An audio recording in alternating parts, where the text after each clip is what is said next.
The unsurpassed, penetrating, and perfect truth is seldom met with, even in 100,000 myriad kalpas. Now we can see and hear it. We can remember and accept it. I vow to make the Buddhist truth one with myself.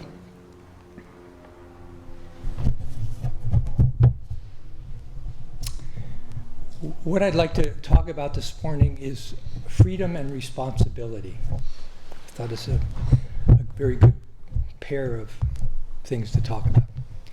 So freedom and responsibility follow each other and follow from each other. So they're kind of like steps in walking. I grew up in San Francisco, and I went to high school 2 blocks from Golden Gate Park and 6 blocks from the Haight Ashbury. My senior year in high school was 1967 to 1968. Maybe you can understand the context of that, but it was all happening around us. And even though I went to an all-boys Catholic school, you couldn't help but notice and be influenced by the revolution that was going on outside us. I mean, we'd have people in their Volkswagen vans drive by, the vans all painted. We'd walk through Haight Ashbury after school. We'd walk through the park where all kinds of things were happening. Some wonderful free concerts. I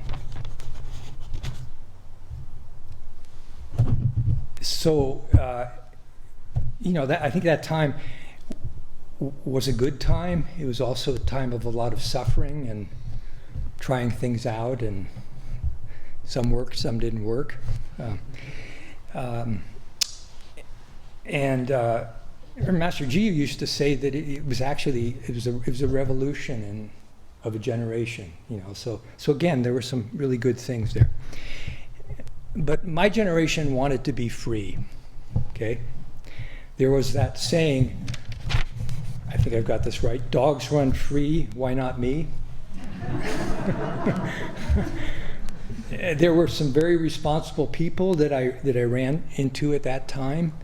And there were some of us who wanted freedom, but freedom without responsibility. We weren't really putting a lot into looking at our actions. We just wanted to be free. We thought that we could do what we desired and wanted to do without consequences because we were free.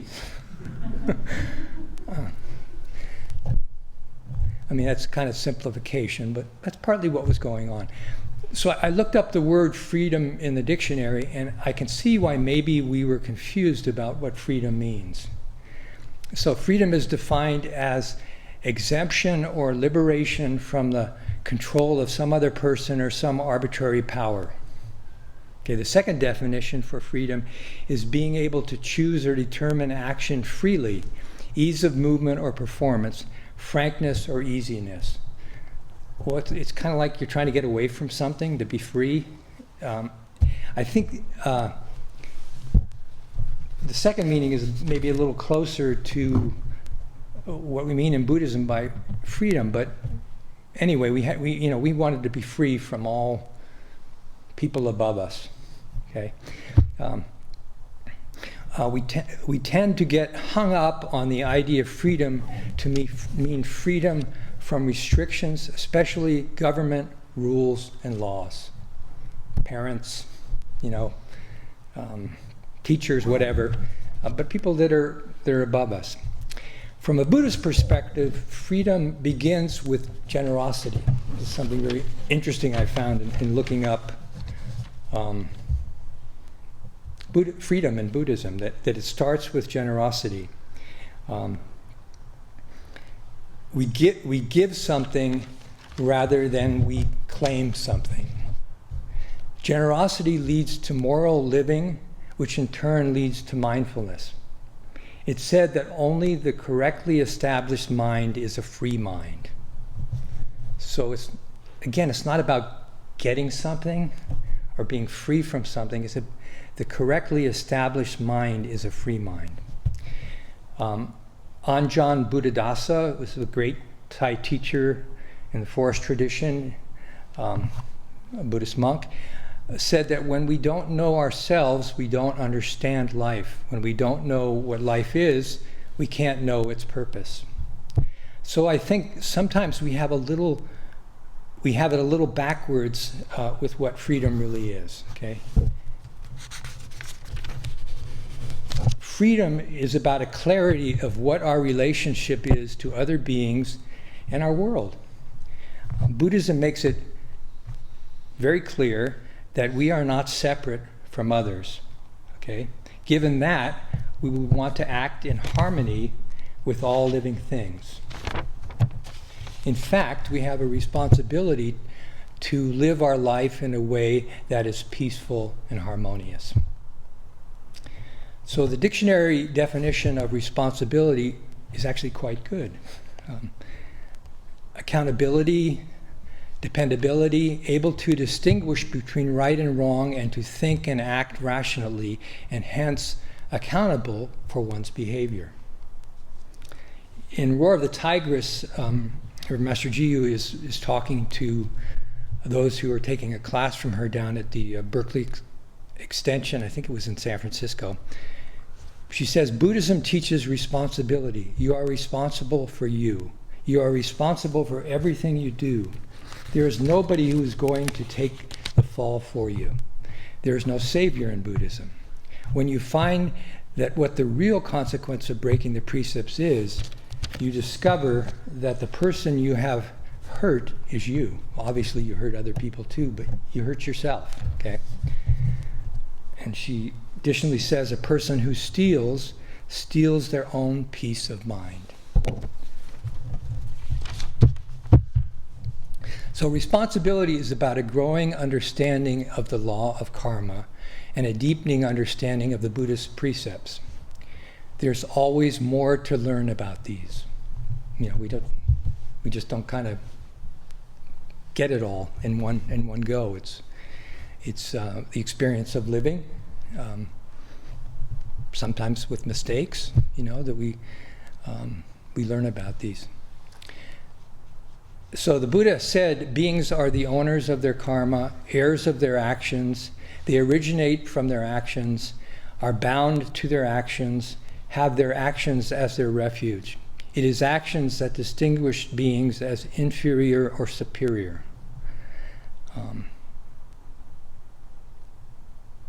So that, the whole idea of responsibility is obviously really connected with the law of karma.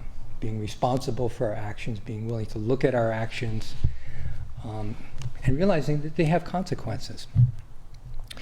So in the numerical discourses of the Buddha, there's a piece on the 8 streams of merit. So the 8 streams of merit are the 3 refuges, Buddha, Dharma, Sangha, and the 5 precepts that are often stated in Theravadan Buddhism.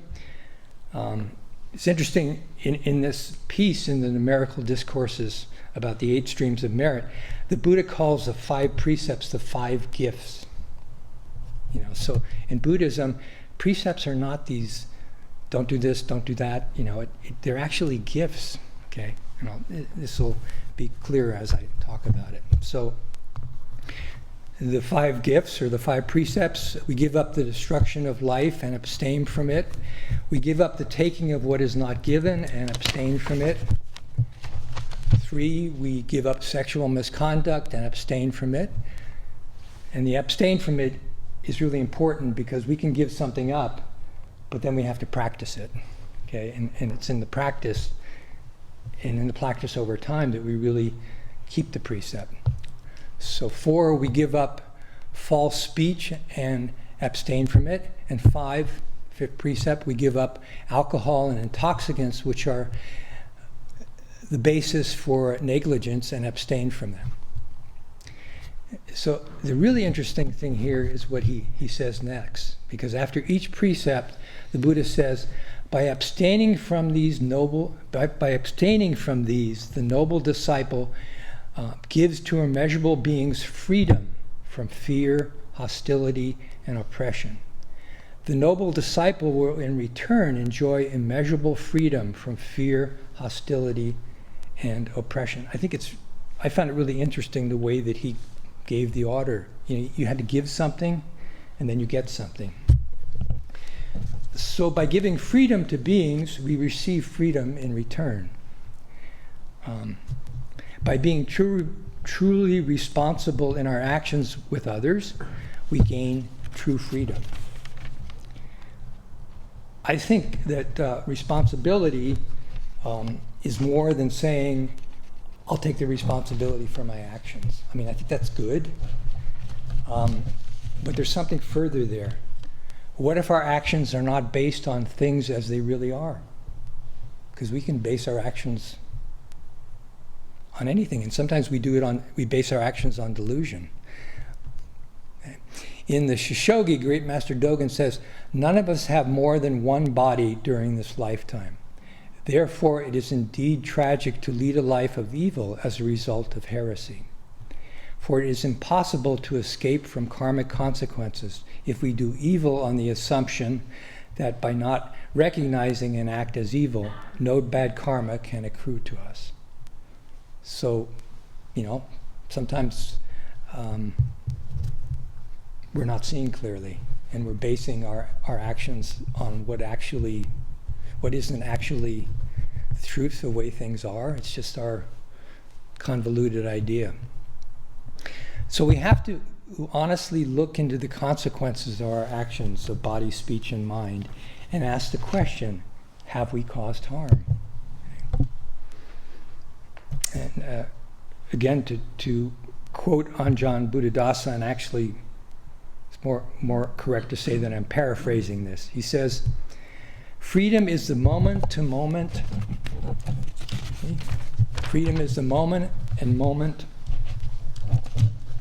experience of not being run by one's reactive mechanisms. When we relinquish ownership, possession, and clinging to me and mine, egotism, selfishness, and the reactive emotions no longer obstruct us. Clinging is the source of all duality. Centering ourselves in non-clinging completely frees us of the influence and intimidation of all the opposites swirling around us. So freedom is gained actually by letting go of something. Again, it's not me grabbing something, which is freedom, but it's the letting go of something rather than holding on. And responsibility in the Buddhist sense is not a burden, but a liberation. Okay? And as long as we live, freedom and responsibility walk hand in hand. And they're just really, often there are things in Buddhism that couple together well, and freedom and responsibility are those things. And it's good to walk with these things, that are hand in hand. And that's my talk. Very short. Thank you.